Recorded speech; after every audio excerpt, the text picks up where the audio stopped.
Hello दोस्तों, आज हम बात करेंगे यहाँ पे कानून के बारे में, यानी कि भारत में कानून बनाने की प्रक्रिया क्या क्या है और भारत में जो कानून बनता है दोस्तों वो किस टाइप से लागू किया जाता है, या राज्य में या etc। हम यहाँ पे सेंटर की बात करें तो यहाँ पे कानून किस टाइप से प्रक्रियाएं चलती हैं दोस्तों, आज उसके बारे में छोटा सा यहाँ पे डिस्कस करेंगे। तो दोस्तों मैं चंद्र गोयल, स्वागत है आपका आपके अपने यूट्यूब चैनल लर्निंग इंडिया में। तो दोस्तों देखिएगा पहले कि अगर मैं यहाँ पे कानून की बात करूं दोस्तों, जैसे आपको पता है कि अगर मैं यहाँ पे कानून की बात करूं तो कानून में सबसे पहले बात आती है यहाँ पे संसद की, क्योंकि संसद एक ऐसा क्षेत्र है जहां पे भारत में पूरे भारत के हिस्से में एक कानून की प्रक्रियाएं चलती है दोस्तों। और कानून किस टाइप से बनता है तो इसके बारे में आज हम डिस्कस करेंगे दोस्तों। और ये वीडियो बिल्कुल आपका पूरा एक कॉन्सेप्ट वाइज लेके चलेंगे जहां पे कि आपको सारी चीजें पता हो कि कानून बनाने की प्रक्रियाएं क्या क्या रहती हैं। तो दोस्तों जैसे कि आपको पता है कि कानून बनाने की जो प्रक्रिया है, सबसे पहले हम बात करेंगे यहाँ पे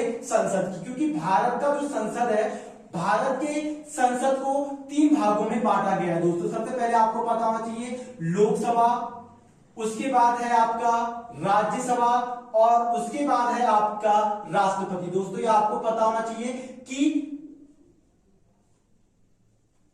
सबसे पहले आपको पता होना चाहिए कि लोकसभा, राज्यसभा और यहाँ पे राष्ट्रपति, यानी कि राष्ट्रपति की जब हस्ताक्षर हो जाते हैं दोस्तों, उसके बाद ही हमारे भारत में एक कानून बन जाता है। तो दोस्तों कानून बनाने की रीजन क्या क्या रहते हैं ये मैं आपको यहाँ पे क्लियर कराता हूँ। जैसे कि आपको पता होगा दोस्तों कि संसद हमारे अनुच्छेद 79 के अंतर्गत रखा गया है। दोस्तों ये आपको पता होना चाहिए, बहुत बार पूछा गया क्वेश्चन है कि संसद को किस अनुच्छेद के अंतर्गत रखा है। तो दोस्तों संसद 79 यानी कि 79 अनुच्छेद के अकॉर्डिंग रखा गया है। दोस्तों आज एक कॉन्सेप्ट है हमारा जो कानून के अकॉर्डिंग है, और हर वीडियो में आपको मैं एक कॉन्सेप्ट वाइज क्लियर करते हुए लेके चलूंगा, ताकि आपके आगामी एग्जामों में या आईटीसी आपके माइंड में एक चीज ये नहीं रहना चाहिए कि यार हम पढ़ तो रहे हैं बट पढ़ने का तरीका क्या क्या है और हमें किस टाइप से हमको समझना है। तो दोस्तों एक बात ध्यान दीजिएगा कि हम कोई भी अगर टॉपिक पढ़ते हैं तो उस टॉपिक में हमारे कॉन्सेप्ट होना बहुत ज्यादा आवश्यक होता है, जिसके कारण हम सारी चीजें क्या कर सकते हैं, क्लियर कर सकते हैं। देखिएगा दोस्तों जैसे मैंने बात की यहाँ पे कि संसद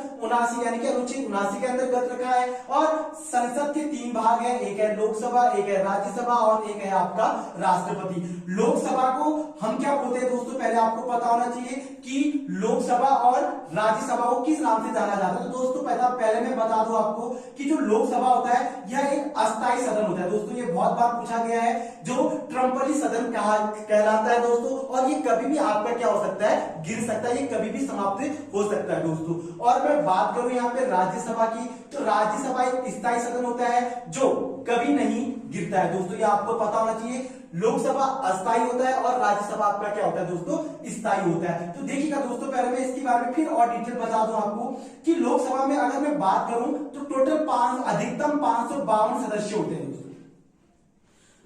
टोटल लोकसभा में अधिकतम 552 सदस्य होते हैं, लेकिन अभी वर्तमान में 545 है दोस्तों। ये आपको पता होना चाहिए कि लोकसभा में अभी टोटल वर्तमान में 545 सदस्य है, जिसमें से 530, ये भी पता होना चाहिए आपको, 530 सदस्य हमारे 28 राज्यों से चुन के जाते हैं और 20 सदस्य केंद्र शासित प्रदेशों से चुने जाते हैं, और जो 2 सदस्य होते हैं दोस्तों ये हमारे राष्ट्रपति द्वारा चुना जाता है, जिसको हम एंग्लो इंडियन कहते हैं दोस्तों। ये आपको पता होना चाहिए। तो इतनी चीजें आपको पता होनी चाहिए। और लोकसभा का जो सबसे बड़ा एक जो मुखिया होता है दोस्तों वो होता है प्रधानमंत्री, और प्रधानमंत्री के अंतर्गत जो काम करता है दोस्तों वो कौन करता है, आपका लोकसभा अध्यक्ष। दोस्तों ये आपको पता होना चाहिए, यानी कि जिसको हम स्पीकर बोलते हैं दोस्तों। ये आपको पता होना चाहिए कि लोकसभा अध्यक्ष ही हमारी लोकसभा का क्या करता है दोस्तों, गठन करता है, या etc। उसकी सारी जो मीटिंग्स होती हैं वो हमारी लोकसभा के अंतर्गत होती है।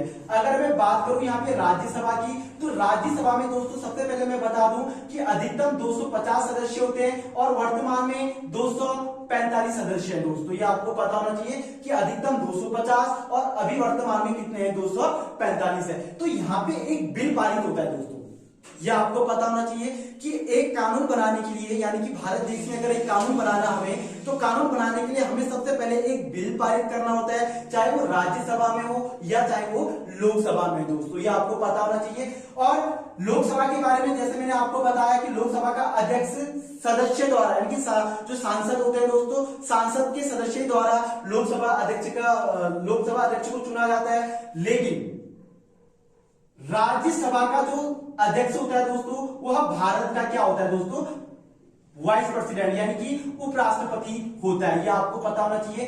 राज्यसभा का जो सभापति होता है दोस्तों, वह उपराष्ट्रपति होता है, जिनका कार्यकाल 5 वर्ष का होता है दोस्तों। लेकिन एक बात ध्यान दीजिएगा, जैसे कि लोकसभा की मैंने बात की, लोकसभा के सदस्यों का कार्यकाल 5 वर्ष का होता है और इनकी न्यूनतम आयु, एक लोकसभा सदस्य बनने के लिए इनकी न्यूनतम आयु 25 वर्ष होनी चाहिए दोस्तों। और राज्यसभा के जो अध्यक्ष होते हैं वो आपके कौन होते हैं दोस्तों, भारत का उपराष्ट्रपति, जैसे भी पता होगा आपको, एम वेंकैया नायडू जी हमारे भारत के उप राष्ट्रपति हैं। और ये उपराष्ट्रपति हमारे राज्यसभा के क्या होते हैं दोस्तों, सदस्य होते हैं। और राज्यसभा का जो सदस्य की जो न्यूनतम आयु होती है वो लगभग 30 वर्ष होती है दोस्तों। यह आपको पता होना चाहिए कि राज्यसभा के जो सदस्य होते हैं उनका उनकी जो न्यूनतम आयु होनी चाहिए वो 30 वर्ष की होनी चाहिए और इनका कार्यकाल दोस्तों 6 वर्ष का होता है।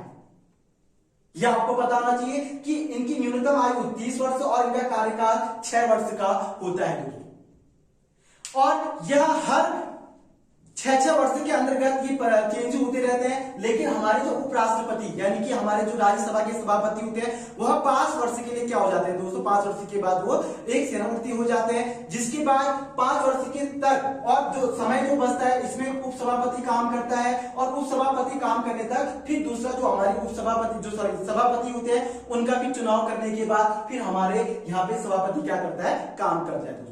ये तो एक प्रक्रिया थी हमारे राज्यसभा और लोकसभा के, जिसके अंतर्गत हमको ये बारीकी चीजें क्या होनी चाहिए दोस्तों, पता होनी चाहिए। अब बात करेंगे यहाँ पे हम बात करते हैं दोस्तों कानून की, कि कानून होता क्या है। तो दोस्तों सबसे पहले ध्यान दीजिएगा एक बात कि लोकसभा में, सबसे पहले एक बात बता दूं मैं, लोकसभा में या फिर राज्यसभा में, लोकसभा में और या राज्यसभा में एक बिल पारित होता है दोस्तों, या किसी भी क्षेत्र में अगर आपको कानून बनाना है तो वो सबसे पहले एक बिल के नाम से जाना जाता है, जिसको हम विधेयक बोलते हैं दोस्तों। यह आपको पता होना चाहिए। बहुत बार एग्जाम में पूछा भी जाता है कि कानून बनने से पहले कानून का नाम क्या होता है, जो प्रक्रियाएं होती हैं उनको किस नाम से जाना जाता है। तो वो या तो बिल के नाम से जाना जाता है दोस्तों, या तो फिर वह विधेयक के नाम से जाना जाता है। ये आपको पता होना चाहिए। वह विधेयक एक बार राज्यसभा में पारित होता है दोस्तों, और एक बार कहां पारित होता है, लोकसभा में।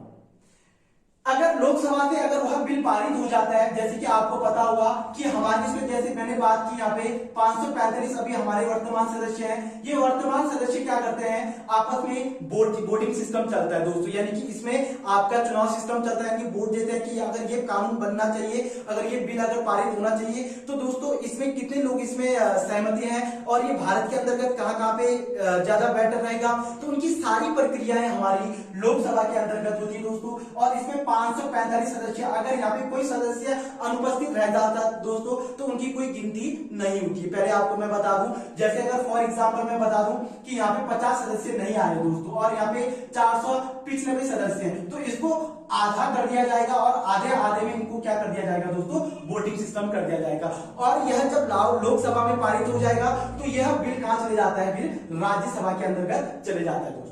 और जैसे ही राज्यसभा में जाता है तो राज्यसभा में भी ये बिल के अंतर्गत डिस्कस होता है दोस्तों, बहुत सारी बातें रखी जाती हैं और इनको एक पूर्ण रूप से एक समाधान करने के बाद फिर जाके लास्ट में कहां चले जाता है दोस्तों, राष्ट्रपति के बाद। और जैसे ही राष्ट्रपति का हस्ताक्षर होता है तो उसके बाद यह एक कानून का रूप ले लेती है दोस्तों। ये आपको पता होना चाहिए कि कानून की जो लास्ट प्रक्रिया, यानी कि अंतिम जो प्रक्रियाएं होती है वो हमारे राष्ट्रपति के द्वारा होती है। यानी कि राष्ट्रपति अगर किसी भी बिल में या किसी भी विधेयक को अगर वो हस्ताक्षर कर लेता है या उसको एक बार देख लेता है तो उसके बाद फिर वह एक कानून का रूप ले लेती है दोस्तों। यह आपको पता होना चाहिए। जब यह कानून बनता है तो कानून बनने के बाद इसके आर्टिकल या इसकी जो भी धाराएं होती हैं, धारा के अंतर्गत रख के इसको पूर्ण रूप से पूरे भारत के अंतर्गत क्या कर दिया जाता है दोस्तों, पारित कर दिया जाता है। तो यह एक राष्ट्रपति द्वारा जो कानून बनने की प्रक्रिया थी दोस्तों, ये मैंने आपको यहाँ पे बताया, पहले लोकसभा या फिर राज्यसभा, इन दोनों में अगर वो बिल पारित हो जाती है या विधेयक पारित हो जाता है, उसके बाद वो अंतिम रूप से राष्ट्रपति के पास जाता है, और राष्ट्रपति के पास जैसे जाता है तो राष्ट्रपति उसको हस्ताक्षर करता है, और हस्ताक्षर करने के बाद उसको एक पूरी रूप से कानून के रूप में क्या कर लेता है दोस्तों, पारित कर लेता है। तो ये था एक भारत के अंतर्गत कानून बनने की प्रक्रिया दोस्तों, की कानून कैसे बनाया जा सकता है और कानून बनने की विधियां क्या क्या होती है। दोस्तों काफी टाइम से होता है कि कानून में जब बिल पारित होने वाला होता है तो उसमें बहुत सारी दिक्कतें आती है दोस्तों, बहुत सारी अड़चने आती हैं, उनके बारे में हम बाद में डिस्कस करेंगे। लेकिन हमें एक सामान्य रूप से जो कानून बनाने की प्रक्रिया रहती है वह इस टाइप से रहती है दोस्तों, क्योंकि हमारे भारत में जो अंतिम जो पावर दिया जाता है वो हमारे भारत के राष्ट्रपति को ही दिया जाता है, तो ये आपको पता होना चाहिए। और जब ये मैंने बात की यहाँ पे भारत देश की, यानी कि एक देश में जब कानून पारित होता है तो ये किस टाइप से होता है। अगर मैं बात करूं यहाँ पे राज्य की, अगर मैं यहाँ पे बात करूं यहाँ पे राज्य की, तो राज्य में भी सेम कंडीशन रहता है दोस्तों। राज्य के दो भाग होते हैं, एक होता है विधानसभा और एक होता है राज्यपाल, क्योंकि राज्यपाल को भारत के राष्ट्रपति के द्वारा उसको चुना जाता है और उनको गठन करके उनको उस राज्य के अंतर्गत क्या किया जाता है दोस्तों, भेजा जाता है। तो यहाँ पे अगर राज्य में अगर हमें कानून बनाना है, जैसे फॉर एग्जांपल मैं उत्तराखंड का हूं और उत्तराखंड में एक कानून पारित करना है हमें, या किसी भी क्षेत्र में कानून पारित करना है, तो वो पहले वो एक बिल बनाया जाएगा और उसको पूरे विधानसभा के अंतर्गत उसमें डिस्कस किया जाएगा, उसमें वोटिंग सिस्टम होगी। अगर वो बिल पूरी रूप से क्लियर हो गया तो दोस्तों उसमें अंतिम रूप कौन लेगा, राज्यपाल। यानी कि अगर राज्य में कानून बनाना है तो उसका अंतिम रूप हमारे राज्यपाल लेते हैं, अगर देश के अंतर्गत कानून बनाना है तो देश के अंतर्गत हमारा जो अंतिम ब्यौरा देता है दोस्तों वो कौन देता है, हमारा राष्ट्रपति। तो ये आपको पता होना चाहिए, और इसी ही टाइप से पूरे भारत के अंतर्गत पूरे कानून की प्रक्रिया चलती है और ये पूरी रूप से क्या रहता है दोस्तों, कानून बन जाता है। और मैं एक बात फिर बता दूं आपको कि 1950 से, यानी कि भारत एक गणतंत्र राष्ट्र बनने के बाद लगभग 700 बिल पारित हो चुके हैं दोस्तों, 700 बिल पारित हो चुके हैं, और 700 बिल में भी काफी असमझ रही दोस्तों, काफी चेंजिंग आ रखी है, काफी चीजों को बंद किया गया है, काफी चीजों को नए नियम के अंतर्गत रखा हुआ है, तो वो एक कानून की प्रक्रिया रहती है दोस्तों, ये भी आपको पता होना चाहिए। तो दोस्तों ये मैंने आपको बताया कि भारत के अंतर्गत कानून बनाने की प्रक्रियाएं क्या क्या रहती है। अगर ये वीडियो अगर आपको पसंद आया दोस्तों, एक कॉन्सेप्ट मैंने आज एक कॉन्सेप्ट के रूप में बता रखा है ताकि एक ही कॉन्सेप्ट आपको क्लियर हो जाए, ताकि बाद में आने वाले टाइम पे दिक्कतें ना रहे। और दोस्तों मैं आपको फिर बता दूं कि मैं यहाँ पे आपको एक ही वीडियो प्रोवाइड करने जा रहा हूँ और यहाँ पे मैं रोज एक ही कॉन्सेप्ट आपको क्लियर करते हुए भी लेके चलूंगा। अगर ये वीडियो पसंद आया तो दोस्तों आप हमारे चैनल को लाइक और सब्सक्राइब करना बिल्कुल भी ना भूलिएगा। जय हिंद, जय भारत।